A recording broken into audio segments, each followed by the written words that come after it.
વિદ્યાર્થી મિત્રો, આપણે નિશ્ચયકમાં 4.3 સુધી પૂરું કર્યું. હવે ત્યાર પછીનો થિયરેટિકલ પોઈન્ટ, એમાં બે વ્યાખ્યાઓ ભણીશું. ઉપનિશ્ચયક અને સહઅવયવ. બહુ સહેલી છતાંય ઉપયોગી કહી શકાય એવી આ બે વ્યાખ્યાઓ છે. ઉપનિશ્ચયક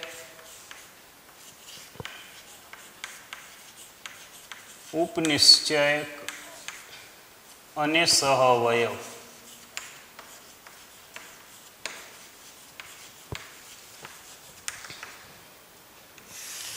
જોઈએ લખવા માટે તમે બુકનો ઉપયોગ કરજો. આપણે સમજવા માટે હું અહીંયા લખું છું. દાખલા તરીકે આવો એક નિશ્ચયક છે A11 A12. આવો એક નિશ્ચયક છે, વ્યાપક સ્વરૂપનો જ આપણે લખીએ તો A11 A12 A13 A21 A22 A23 A31 A32 A33.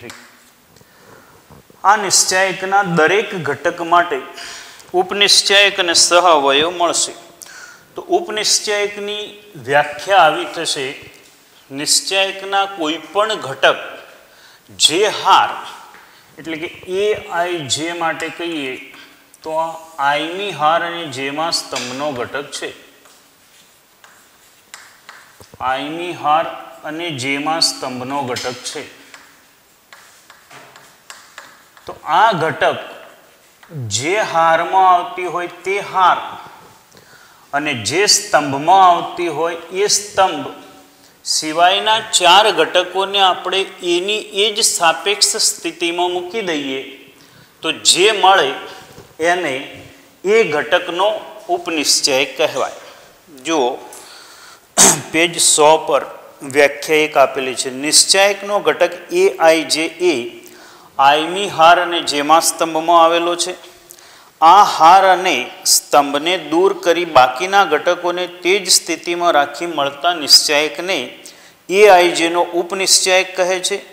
AIJના ઉપનિશ્ચયકને MIJ વડે દર્શાવાય છે. માઇનોર ઓફ ધીસ એલિમેન્ટ, એટલે એને M વડે દર્શાવાય છે. જોઈએ તો આપણે આના માટે લખીએ. આનો A11 નો ઉપનિશ્ચયક,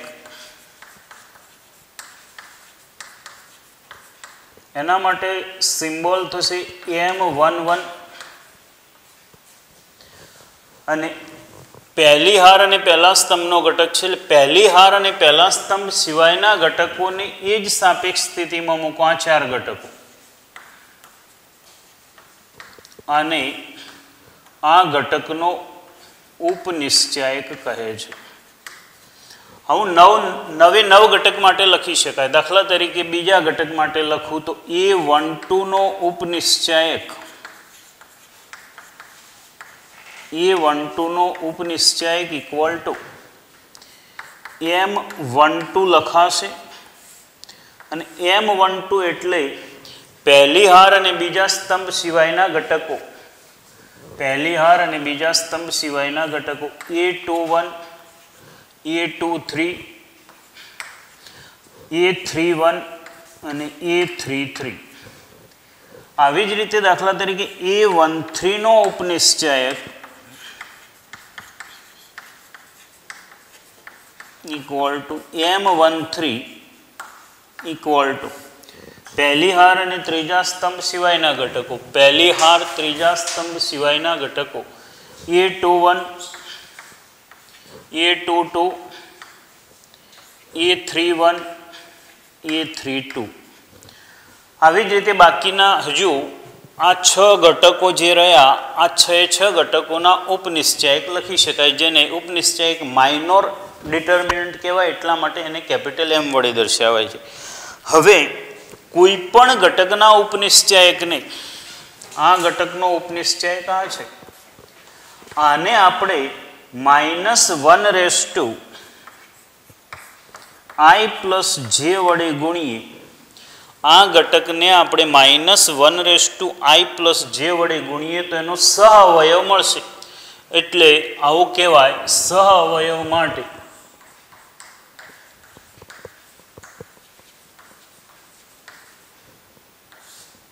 સહઅવયવ એને AIJ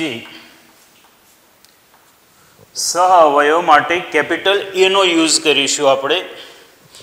એટલે આના માટે આવું થશે કે કોઈ પણ ઘટકના ઉપનિશ્ચાયકને ઉપનિશ્ચાયક એટલે માઇનર MIJ ને -1/i+j વડે ગુણીએ તો એનો સહઅવયવ મળશે.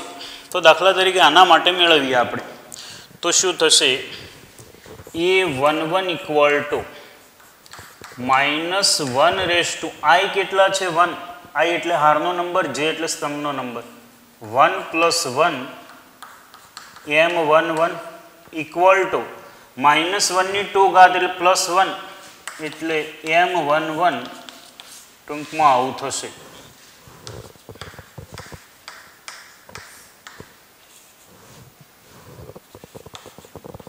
આ ઘટક માટે ઉપનિશ્ચાયક અને સહઅવયવ સમાન થયા. બીજા ઘટક માટે જોઈએ તો A12 -1/1 + 2 × M12 -1/3 થઈ -1 ની 3 ઘાત એટલે -M12 એટલે -A21 A23 A31 A32 33. આવી જ રીતે A13 માટે લખીએ તો A13 = M13 આવશે. આ -1 ની 1 + 3 એટલે 4 ઘાત એટલે યુગ્મ ઘાત એટલે એનું એ જ રહેશે. આગળ લખીએ તો આના માટે લખીએ તો A23 બરાબર શું આવશે -M23 કારણ કે 2 + 3 એટલે 5 અયુગ્મ. આના ઉપનિશ્ચાયક અને સહઅવયવ સમાન આવશે. 2 + 2 એટલે જે પેલી ઘાતમાં 2 + 2 એટલે 4 આમાં પ્લસ સમાન આવશે આમાં ફરીથી વિરોધી આવશે આમાં ફરીથી સમાન આવશે આમાં વિરોધી આવશે અને આમાં સમાન આવશે. તો આમાં આ 5 ઘટકો છે આ 5 ઘટકો માટે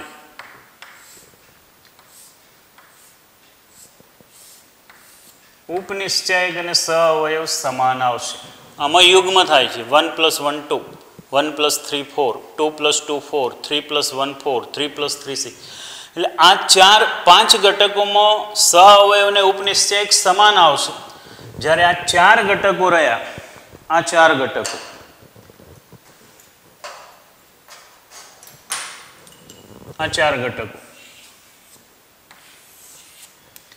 આ 4 ઘટકોમાં ઉપનિશ્ચાયક અને સહઅવયવ વિરોધી સંખ્યાઓ આવશે.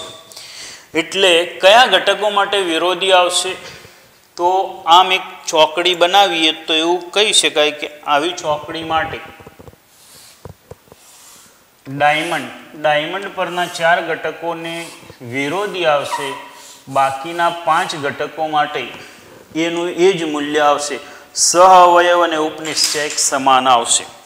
એમાં યાદ રાખવામાં બહુ સરળ છે. જેને એ યાદ ના હોય તો આ વ્યાખ્યા પ્રમાણે તમને સમજાય. વ્યાખ્યા તો યાદ રાખવાની જ છે.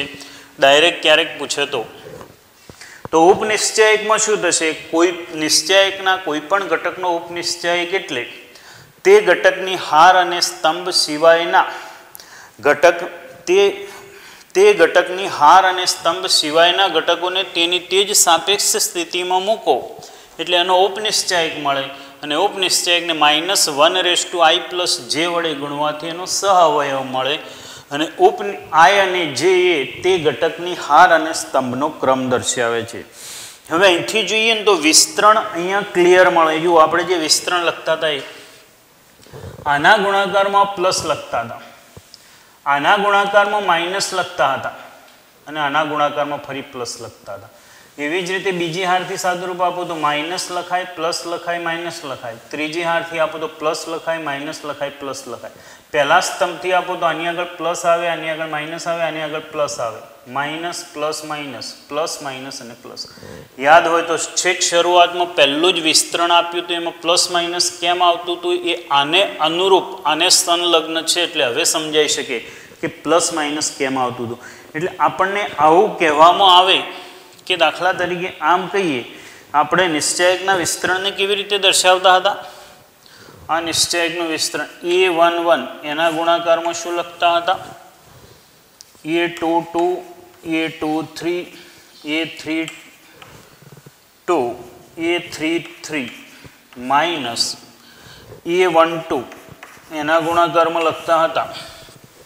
A12 એના ગુણાકારમાં A21, A23,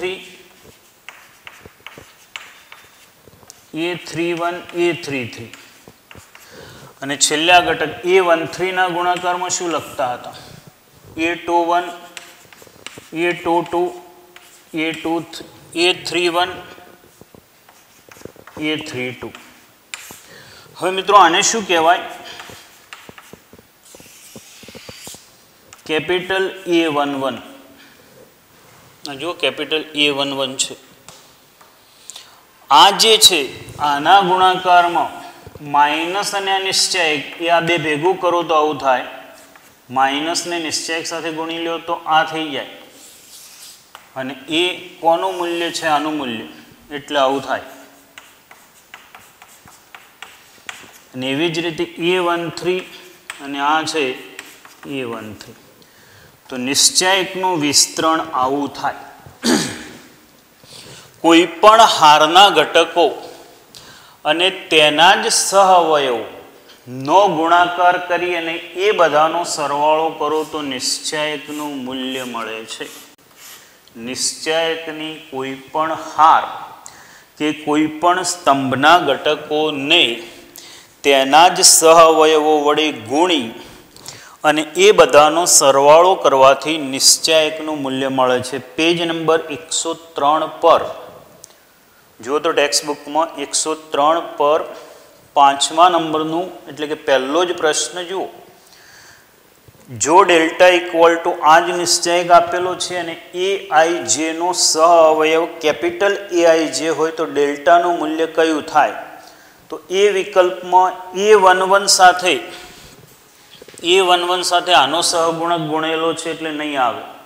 બી વિકલ્પમાં જો આના સાથે એનો સહગુણક, આની સાથે એનો સહગુણક, આની સાથે એનો સહગુણક એટલે બી વિકલ્પ આવશે. સોરી, બીમાં પણ નહીં આવે, બીમાં પણ ક્રોસમાં છે. સી વિકલ્પમાં જુઓ, સીમાં પણ નહીં આવે, આ ઘટક સાથે આનો સહઅવયવ છે. ડી વિકલ્પમાં જો આની સાથે આનો સહઅવયવ છે, આની સાથે આનો સહઅવયવ છે, આની સાથે આનો સહઅવયવ છે અને આની સાથે આનો સહઅવયવ છે. એટલે આમાં આવું C1 થી વિસ્તરણ હોય ને એવો વિકલ્પ ડી છે, ડી વિકલ્પ આવશે. એ તમે નોંધજો. હવે ફરીથી એક વખત બે વ્યાખ્યા યાદ કરીને હું સ્વાધ્યાય 4.4 જો ગણીએ છીએ આપણે તો સહઅવયવ ઉપનિશ્ચયક કોને કહેવાય? તમે બંને વ્યાખ્યાઓ બુકમાંથી લખજો. સહઅવયવ અને ઉપનિશ્ચયક. ઉપનિશ્ચયક કોને કહેવાશે? તો નિશ્ચયકના કોઈ પણ ઘટકનો ઉપનિશ્ચયક એટલે તે હાર અને તે સ્તંભ સિવાયના ઘટકોને તે જ સ્થિતિમાં નિશ્ચયકમાં મૂકવાથી જે મળે તેને એનો ઉપનિશ્ચયક કહે છે. અને એ ઉપનિશ્ચયકને -1/i+j વડે ગુણવાથી તેનો સહઅવયવ મળે છે. ઉપનિશ્ચયકને m વડે દર્શાવાય છે, જે તે ઘટકનો હોય તે mij, અને સહઅવયવને કેપિટલ A વડે દર્શાવાય છે aij. અને ત્રિહાર નિશ્ચયક માટે જોઈએ તો ડાયમંડ પરના 4 ઘટકો માટે ઉપનિશ્ચયક અને સહઅવયવ વિરોધી સંખ્યાઓ છે, જ્યારે બાકીના 5 ઘટકો માટે ઉપનિશ્ચયક અને સહઅવયવ સમાન છે. એટલે એનો ઉપયોગ કરીને એના ઓબ્જેક્ટિવ બની શકે અને આપણે એક ઓબ્જેક્ટિવ જોયું એ પ્રમાણે નિશ્ચાયકની કોઈ પણ હાર અથવા સ્તંભના દરેક ઘટકને તેના જ સહઅવયવ વડે ગુણી અને સરવાળો કરવામાં આવે તો તે નિશ્ચાયકનું મૂલ્ય આપે છે. જો દાખલા તરીકે જે પેલું લખ્યું હતું ને એને સિમ્બોલિક લખવું હોય તો આમ લખી શકાય. આને આપણે વ્યાપક રીતે જ હું લખું છું.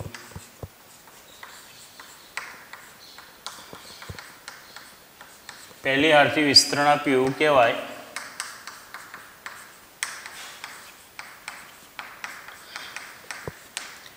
અને સિમ્બોલિક લખીએ તો આમ લખી શકાય summation from I equal to 1 to I and j both are 1 to 3 EIJ. આમાં બંને સાથે સરખા જ મૂકવાના. I1 મૂકો, સોરી આઈનું મૂલ્ય તો 1 જ છે દરેક જગ્યાએ. આઈનું મૂલ્ય 1, જેનું મૂલ્ય 1 2 3. આને આવી રીતે લખી શકાય. એટલે શક્ય હોય પ્રમાણે આને આ રીતે દર્શાવી શકાય. એટલે ઘણીવાર પ્રશ્ન આવડતો હોય પણ સિગ્મા જોઈને ગભરાવાની જરૂર નથી. અને આની આ જ બાબતમાં જો તમે ક્રોસમાં ગુણો તો નિશ્ચાયકનું મૂલ્ય 0 થઈ જાય. એટલે કે પહેલી હારના ઘટકોને બીજી હારના સહઅવયવ વડે ગુણો તો 0 થાય.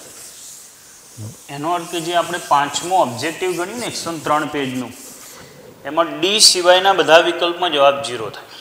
ડી સિવાયના દરેક વિકલ્પમાં જવાબ 0 થાય. તો જોઈએ મિત્રો હવે સ્વાધ્યાય 4.4. તો જો શું આપ્યું છે, નીચે આપેલા નિશ્ચાયકના પ્રત્યેક ઘટકના ઉપનિશ્ચાયક અને સહઅવયવ લખો. તો જોઈએ આપણે અત્યારે વ્યાખ્યામાં 3/3 માટે લખ્યું,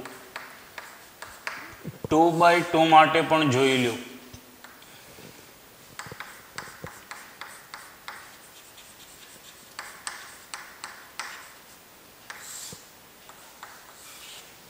જોઈએ એનો પહેલો 2 - 4 0 3. દરેક ઘટકનો ઉપનિશ્ચાયક અને સહઅવયવ લખીશું. તો 2 નો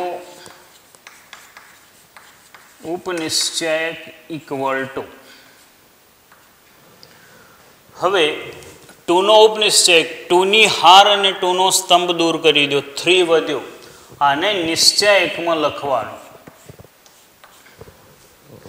અને આ નિશ્ચાયકમાં લખો. હવે યાદ હોય તો પહેલી જ્યારે નિશ્ચાયકની વ્યાખ્યા આપી પહેલો જ ચેપ્ટરના પહેલા લેક્ચરમાં, ત્યારે 1 × 1 માટે આપણે આના બરાબર ડાયરેક્ટ એનું એ મૂલ્ય લખી શકતા હતા. એ વખતે ઉપયોગ નહોતો પણ આ ઉપયોગ થયો. તથા 2 નો સહઅવયવ.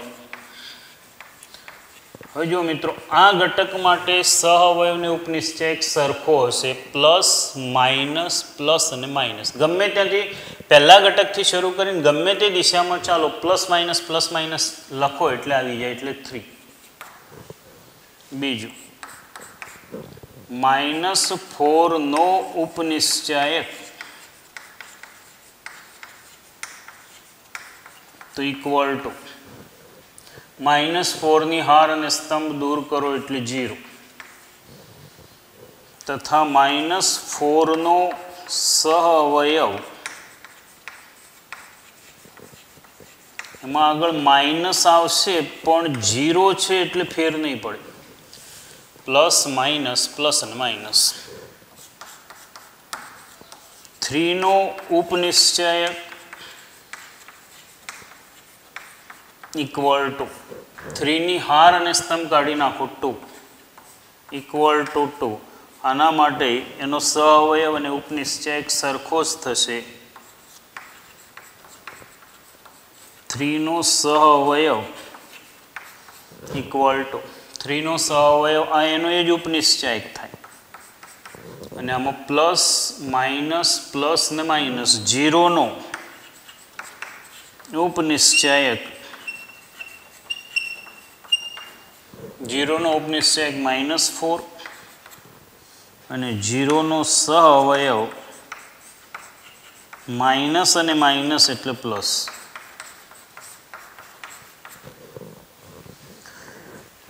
જોઈએ એના પછી એનો બીજો વ્યાપક છે એટલે હું લખી લઉં છું ABCD.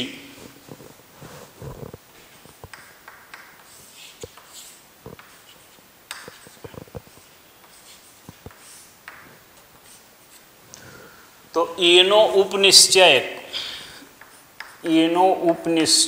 કેટલો થશે D, અને ઉપનિશ્ચયક અને સહ અવયવ સમાન જ હશે.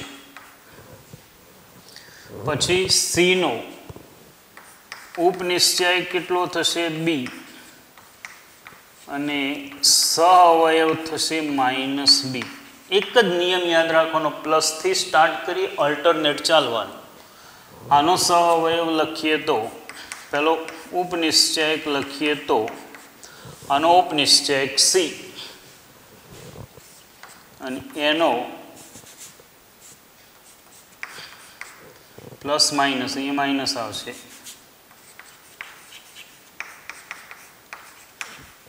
A21 માઇનસ, અને D માટે ઉપનિશ્ચયક અને સહ અવયવ સમાન આવશે. આવું થશે. તો સરળ છે, પણ ઘણીવાર એવું બને કે જો આપણું કોન્સન્ટ્રેશન ના હોય ને તો સહેલું 3x3 વાળું અઘરું આવડે, 2x2 વાળું સહેલું ડાયરેક્ટ લખવાનું હોય ન પણ આવડે. એટલે આ કોર્નર પ્રશ્નો જેવા પ્રશ્નો છે. આ રહ્યા 1x1 માટેના અને 2x2 માટેના સહ અવયવો. હવે જોઈએ એક્ઝામ્પલ 2. એમાં પણ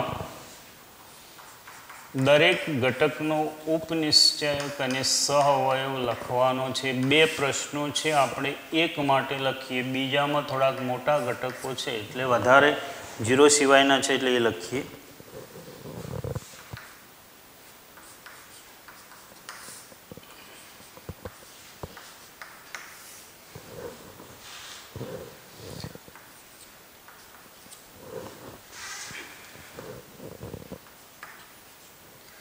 જો મિત્રો હવે 9 ઘટક માટે ઉપનિશ્ચયક અને સહ અવયવ લખીશું.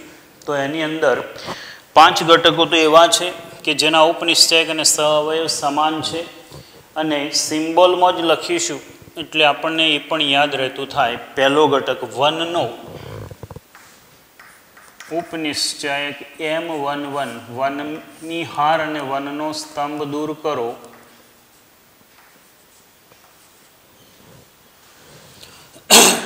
પહેલી હાર પહેલો સ્તંભ સિવાયના પેલા 4 ઘટકો, આ 4 ઘટકો 5 - 1 1 2, 10 + 1 આનું વિસ્તરણ 5 × 2 10 + 1 એટલે 11. આના માટે ઉપનિશ્ચયક અને સહ અવયવ સમાન. બીજો ઘટક 0 નો, આ 0ની હાર અને સ્તંભ કાઢી નાખો. આ હાર અને સ્તંભ કાઢી નાખો. શું આવશે? 3 - 1 0 2, 3 - 1 0 2. આનું સાદુરૂપ થશે 6. પણ આ ઘટક માટે સહ અવયવ અને ઉપનિશ્ચયક વિરોધી થશે એટલે A12 થશે -6. પછી 4 માટે એટલે શબ્દોમાં, પરીક્ષામાં શબ્દોમાં આવું લખવાનું કે 4નો સહ ઉપનિશ્ચયક equal to M13 equal to પહેલી હાર અને ત્રીજો સ્તંભ કાઢી નાખો 3 5 0 1, 3 × 1 3 ઓછા 0 × 5 0, 3 - 0 equal to 3. અને આના માટે ઉપનિશ્ચયક અને સહ અવયવ સમાન. એના પછી જોઈએ 3 નો એટલે M21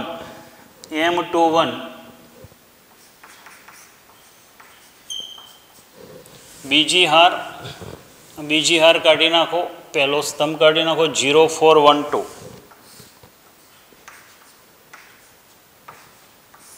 આનું આનું સાદુરૂપ થશે 0 -4 એટલે -4 અને અહીંયા થશે A321 equal to 4. એવી જ રીતે 5 માટે M22 અને E22 ઇક્વલ, આ બંનેનો સરવાળો યુગ્મ થતો હોય તો ઇક્વલ થાય 1402, જેનું સાદુરૂપ 2 - 02. M23 -1 ની હાર, બીજી હાર અને ત્રીજો સ્તંભ કાઢી નાખો 1001 સાદુરૂપ 1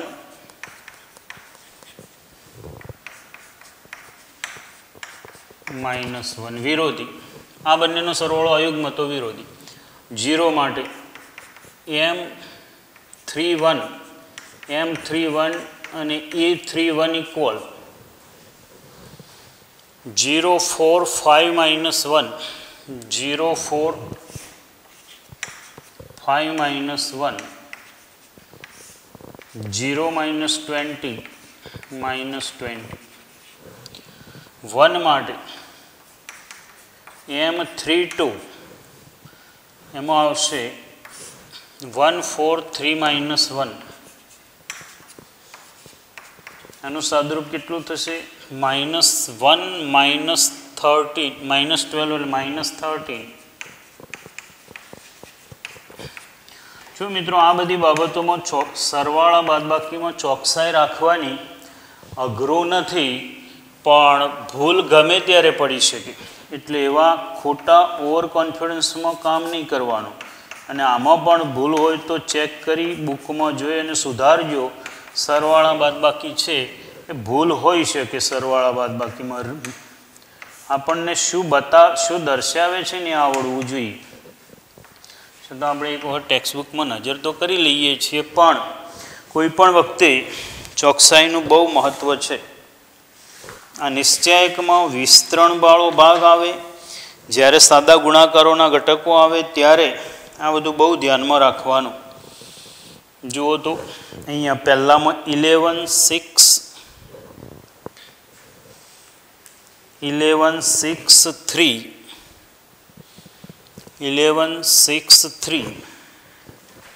પછી -4 2 -1 -20 -13 અને 5 બરાબર છે. બાકીના એને અનુરૂપ પ્લસ માઇનસ છે.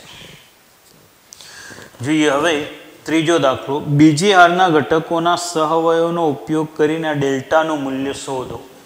તો જોઈએ ડેલ્ટાનું જ મૂલ્ય શોધવાનું છે, પણ એમાં બીજી હારના ઘટકોનો સહવયોનો ઉપયોગ કરવાનો છે.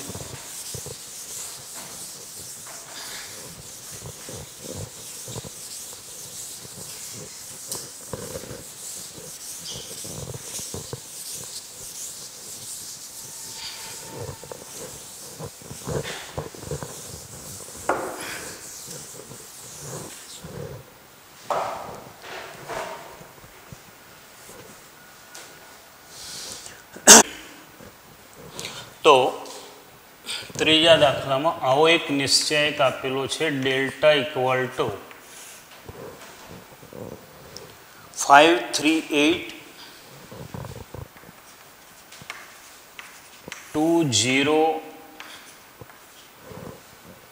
201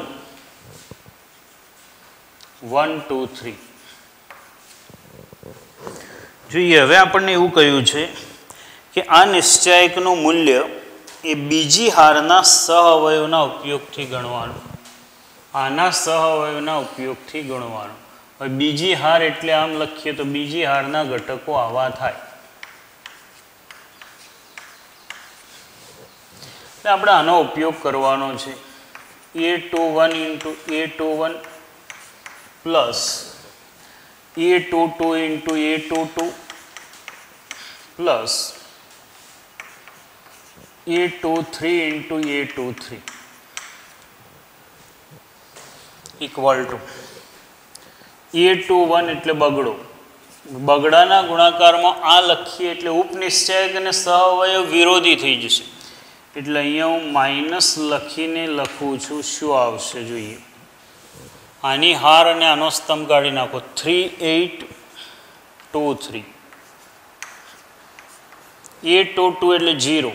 હવે 0ના ગુણાકારમાં હું a22 કેપિટલ રાખું તો ચાલે, કારણ કે 0 થઈ જવાનું છે. 1ના ગુણાકારમાં ફરીથી માઇનસ આવશે. એમાં કયો ઘટક આવશે? 5 3 1 2.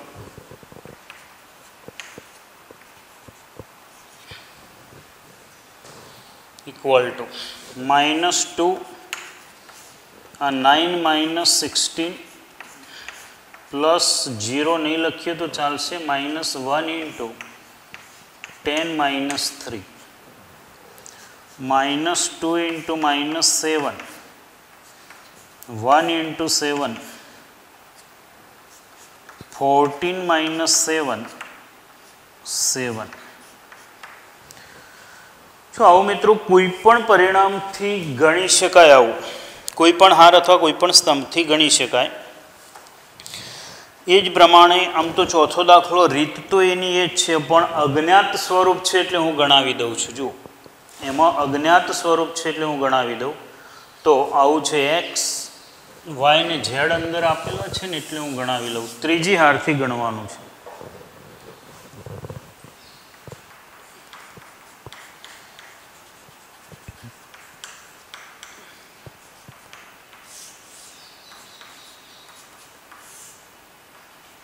One x y z,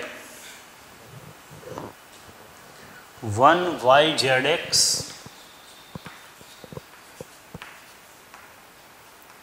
1 z x y. ત્રીજા સ્તંભથી એટલે આ ત્રીજો સ્તંભ, ત્રીજા સ્તંભના ઘટકો એટલે આવા થાય. એને આના સહઅવયવો વડે ગુણી અને આપણે વિસ્તરણ મેળવવાનું છે. તો equal to C13 into C13 plus C23 into C23 C33 into C33. હવે દરેક C13 એટલે YZ, આ YZ એનો સહઅવયવને ઉપનિશ્ચયક સરખું જ થાય. 1y 1z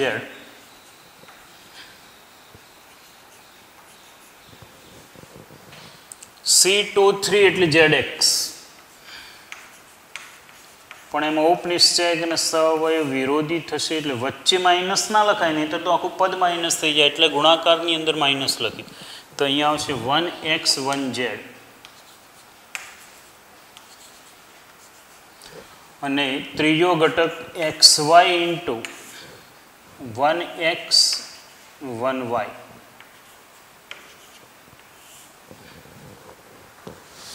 જોઈએ હવે આપણે આનું સાદુરૂપ આપીએ તો સાદુરૂપ કેવી રીતે આવશે? તો આવું થશે yz z માઇનસ y, આ માઇનસ થઈ જશે zx z minus x plus xy y minus x. હવે કૌંસ છોડી દઈએ તો આ થશે yz square minus y square z, આ થશે z square x minus x square z, sorry minus minus plus plus x y square minus x square y. હવે મિત્રો આનું સાદુરૂપ લગભગ હું માનું છું ત્યાં સુધી y minus z, z minus x ને એક્સ માઇનસ ઝેડ, તો ઝેડ માઇનસ એક્સ એવું આવતું હોવું જોઈએ. 4.2માં આના જેવા પ્રશ્નો ગણ્યા હશે આપણે. જુઓ તો એ તમને બતાવું તો હા, ઉદાહરણ 13 જ છે. જુઓ ઉદાહરણ 13 ની અંદર એબીસી છે અને આમાં એક્સ વાય ઝેડ છે. આમાં એક્સ છે, પેલામાં એ છે, વાયની જગ્યાએ બી અને ઝેડની જગ્યાએ સી. એટલે એને જે ગણીએ પ્રમાણે એ રીતે સાદુરૂપ a minus b, b minus c, c minus a. તો આનું સાદુરૂપ તમારે x minus y, y minus z અને ઝેડ માઇનસ એક્સ સુધીનું લાવવાનું છે. તમે લાવજો. નહીં મળે તો બીજી વખત જોજો, તમે પ્રયત્ન કરજો. ન મળે બિલકુલ પછી એમ જ થાય કે નથી જ આવડે એમ તો કોન્ટેક કરી અને શીખી લેજો. નહીંતર પછી બહુ ઓકવર્ડ હશે તો હું એ તમારી જે ગ્રુપ છે એની અંદર સોલ્વ કરીને મૂકીશ. પણ પહેલાં તો તમે જ પ્રયત્ન કરજો.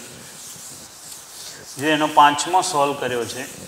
જો મિત્રો સહ અવયવ અને ઉપનિશ્ચયકનો ટોપિક એવો છે ને કે કદાચ એવું બને જ નહીં કે એનો ડાયરેક્ટ ઇનડાયરેક્ટ ઉપયોગ હોય ને પ્રશ્ન ન પૂછાય. પ્રશ્ન પૂછાય જ જોઈએ. હવે એનાથી અગત્યનો, એનાથી ગણી શકાય અને એનાથી અગત્યનો એવો એક ટોપિક છે સહ અવયવ અને વ્યસ્ત શ્રેણિક. સહ અવયવ જ શ્રેણિક અને વ્યસ્ત શ્રેણિક. તો સહ અવયવ જ શ્રેણિક માટે આપણે આવું કહીશું કે સહ અવયવ જ શ્રેણિક એડજોઇન્ટ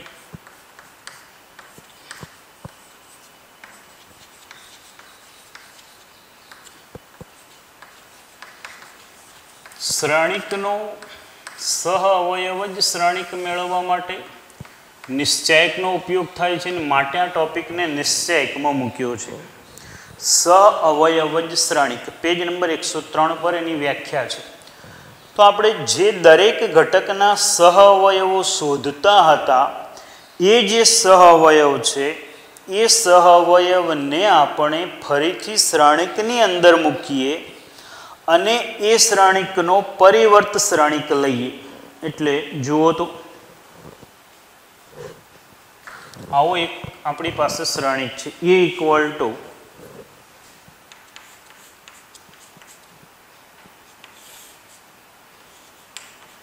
આવો એક શ્રેણિક છે આપણી પાસે.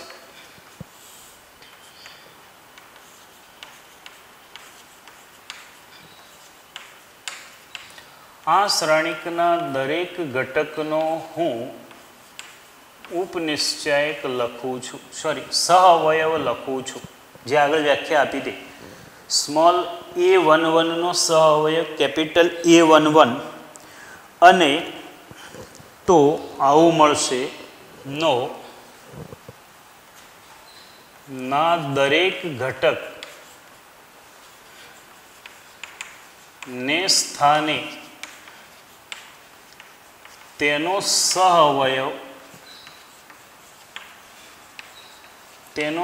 અવયવ લખતા મળતો શ્રેણિક. આ દરેક ઘટકને સ્થાને આપણે એનો સહ અવયવ લખીએ અને એક નવો શ્રેણિક લખીએ. દાખલા તરીકે એને હું હાલ પૂરતો બી વડે દર્શાવું છું. આ ઘટકનો સહ અવયવ A11, A12, A13, A21, A22, A23, A31, A32 અને A33. દરેક ઘટકને સ્થાને એનો સહ અવયવ લખવાનો અને પછી એનો પરિવર્ત લેવાનો.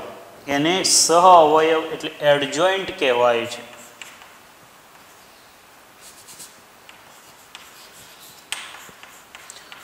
આનો પરિવર્ત લઈએ. આનો પરિવર્ત પહેલી હાર, આ પહેલી હાર એને પહેલો સ્તંભ બનાવ્યો, બીજી હારનો બીજો સ્તંભ બનાવો,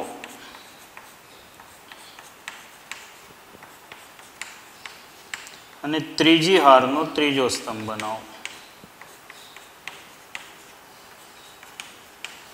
આ જે મળ્યો એને એનો સહ અવયવ જ શ્રેણિક કહેવાય. કોઈ પણ શ્રેણિક 3/3 કક્ષાના દરેક શ્રેણિકના દરેક ઘટકના સ્થાને એનો સહઅવયવ લખો અને એ લખવાથી જે શ્રેણિક મળે એ શ્રેણિકનો પરિવર્ત શ્રેણિક લઈએ અને જે મળે એને આપણે એનો સહઅવયવ જ શ્રેણિક કહીશું. એટલે સહઅવયવ જ શ્રેણિક આવો મળશે. આ સહઅવયવ આમાં તો આ 3 ઘટકોમાં એનું એ જ રહે. આના સહઅવયવ આમ મળે પણ પછી પરિવર્ત લ્યો એટલે આમ થઈ જાય. એટલે આનો સહઅવયવ લખવો હોય તો આના દરેક ઘટકનો સહઅવયવ સ્તંભમાં લખવાનો, બીજી હારના દરેક ઘટકનો સહઅવયવ બીજા સ્તંભમાં લખવાનો, ત્રીજી હારના દરેક ઘટકનો સહઅવયવ ત્રીજા સ્તંભમાં લખવાનો. એટલે ડાયરેક્ટ એડજોઇન્ટ મળી જાય. તો આપણે આ તો 3/3 છે. 2/2 માટે જોઈએ તો શું મળે. આ આપણો એક નિશ્ચયક છે.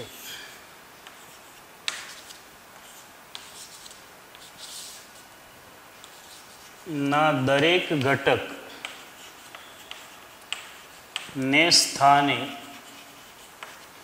તેનો સહઅવયવ લખતા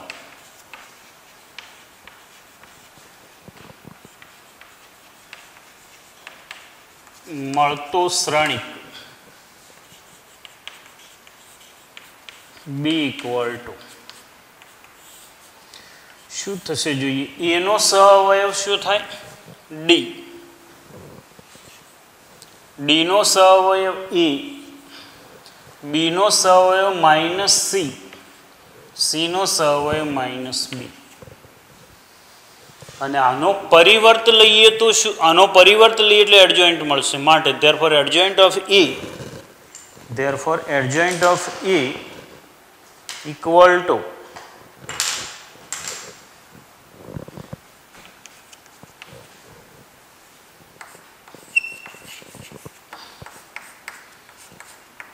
transpose of B, D - C - B - E. તો હવે આપણે 2/2 માટે એક ડાયરેક્ટ જવાબ, વ્યાપક સ્વરૂપ છે એટલે ડાયરેક્ટ જવાબ જ યાદ રાખી શકાય એવું પરિણામ થઈ ગયું. જો શું થશે અહીંયા, તો આ બંનેની અદલાબદલી થઈ, E અને D ની અદલાબદલી થઈ અને આ બંનેના ચિહ્નો બદલાયા. એટલે 2/2 માટે એડજોઇન્ટ લખવો હોય તો ડાયરેક્ટ લખાશે. ઉદાહરણ 23 જુઓ.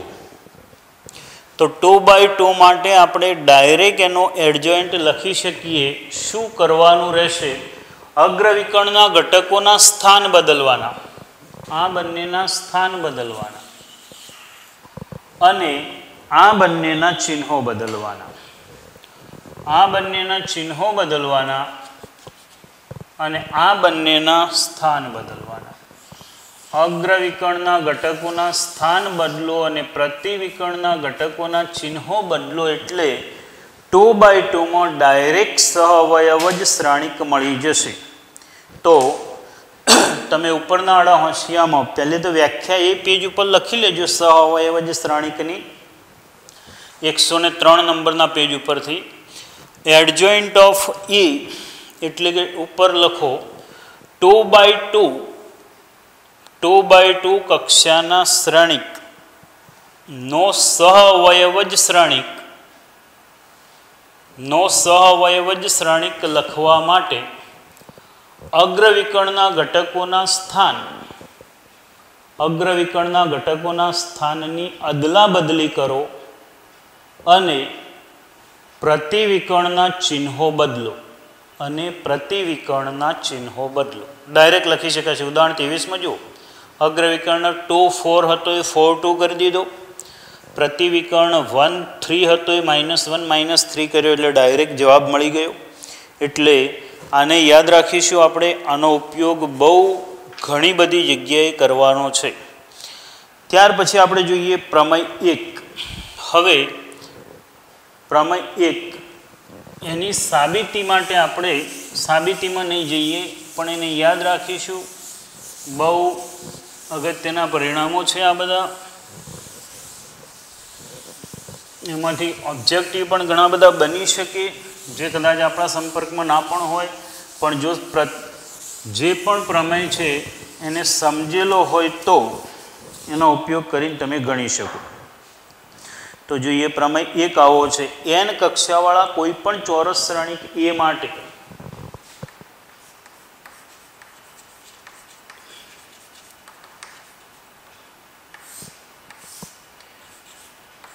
n કક્ષાવાળા કોઈ પણ ચોરસ શ્રેણિક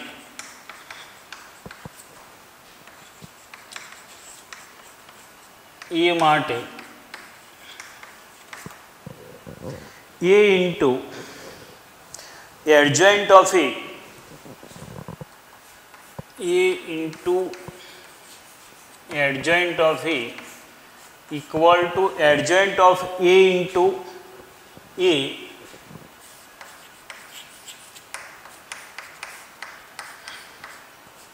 equal to નિશ્ચયકમાં A into I.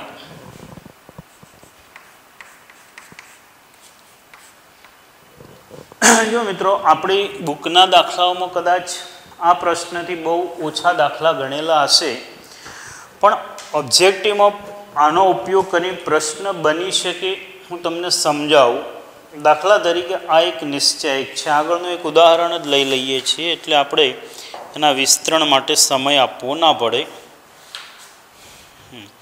આવો એક ઉદાહરણ 22નો જે નિશ્ચયક છે જેનું વિસ્તરણ 0 આવે છે. શૂન્યવાળો નથી આપણે પસંદ કરવો. આપણે કોઈક એવો નિશ્ચયક લઈએ કે જેનું વિસ્તરણ 0 ના હોય અને હું તમને સમજાવું છું. આવો છે ઉદાહરણ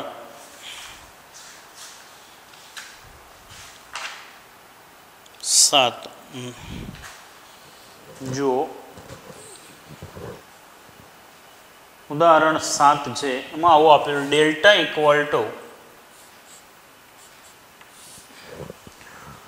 2 - 3 5 6 0 2 - 3 5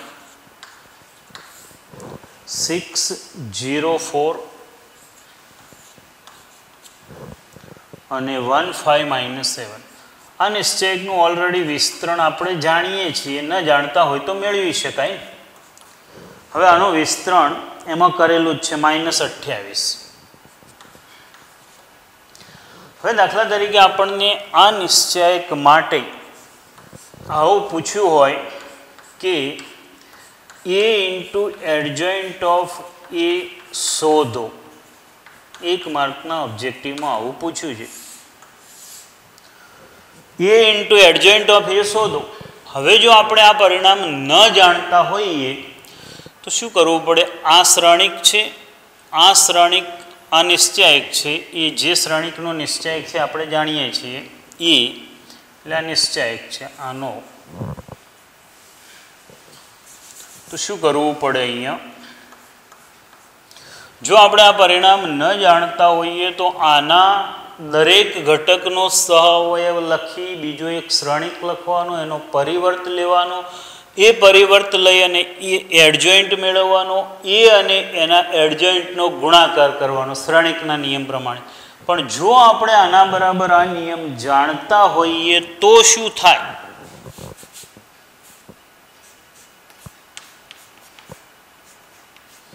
આ નિયમ જાણતા હોઈએ તો શું થાય? આપણે માત્ર આના નિશ્ચયકનું વિસ્તરણ જે અત્યારે આપેલું છે, ના આપેલું તો આપણે શોધી શકીએ. આ વિસ્તરણ